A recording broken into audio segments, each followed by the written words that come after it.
Hello. In this video, I'm going to show you how to receive inbound calls in a controlled fashion with Google Meet. I'm going to show you two ways how to receive calls with Google Meet. The first way is to create a reoccurring Meet where students will have the ability to call the same number day after day. The way you do this is to create a calendar event.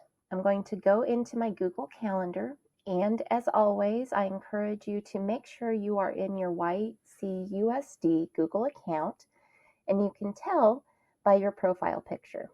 Click on that, make sure you're at your YCUSD email, and you'll be good to go. I'm going to go to my calendar, and you'll see you have different calendars here. I have a calendar for each one of my classrooms. Just so I don't get confused, I'm only going to have the classroom that I would like to create the event for selected. I'm going to create a reoccurring event on my Google Classroom calendar. I'm going to start with today, double click, open this up. I'm going to call this my office hours. I'm going to uncheck all day so that I can assign it a time. Let's say I want to receive calls between 3 p.m. and 4 p.m. We're going to repeat Monday through Friday. And right here, you have the ability to add conferencing. I'm going to select Hangouts Meet, and it's going to create the meet for us. It's going to give us all the information, and since it's in a calendar event, the information will be available to everyone. I'm going to click Save, and now on my calendar, I have that event saved. Whenever I click on it, there is my Meet information, and anyone who has subscribed to my calendar will also be able to see that. And that's all there is to creating a calendar event with your Google Meet. Now, let's say that it is 3 p.m. on Tuesday, and I would like to be available for my phone calls.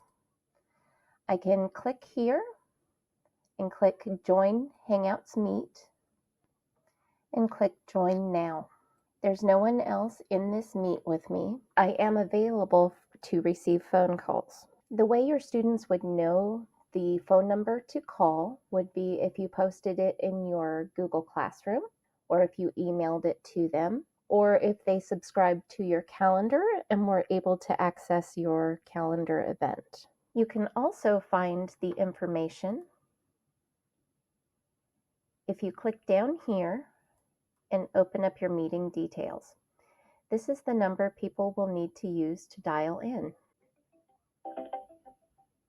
Welcome to Hangouts Meet. Enter the meeting pin followed by the pound key.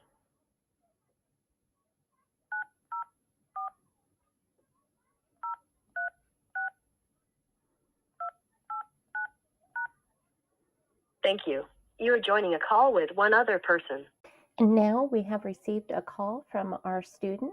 And when you're finished with your call and your student has left the room, you can remain to receive other calls, or when you're done, you need to make sure you hit the red Leave Call button. That will terminate your session, and no one will be able to call into your Meet until you have returned the next day. A second way you can receive calls with Google Meet is to open up a new meeting and go to your Waffle, click Meet, or if that's not available to you in your Waffle menu, you can go to meet.google.com, click Start or Join a Meeting. You can either select a nickname or leave it blank. I'm going to call this Test Call. Continue. And I'm going to click Join Now. And now I am in the meeting by myself. They have provided us with the information If someone would like to call us, they can dial this number, and this is their PIN number.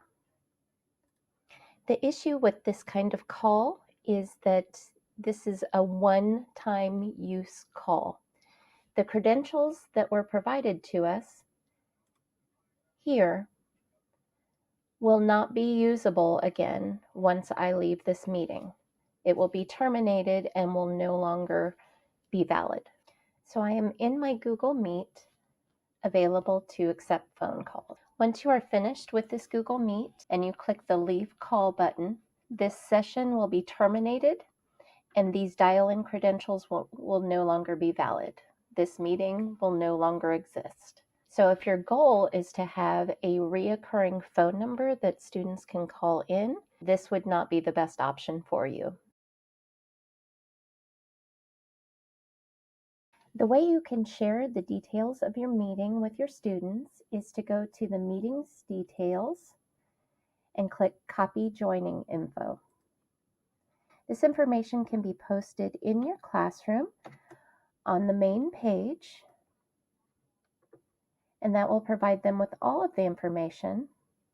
Or if you'd prefer, you can remove this information so they will not be able to log into the meeting. And now they can only call in.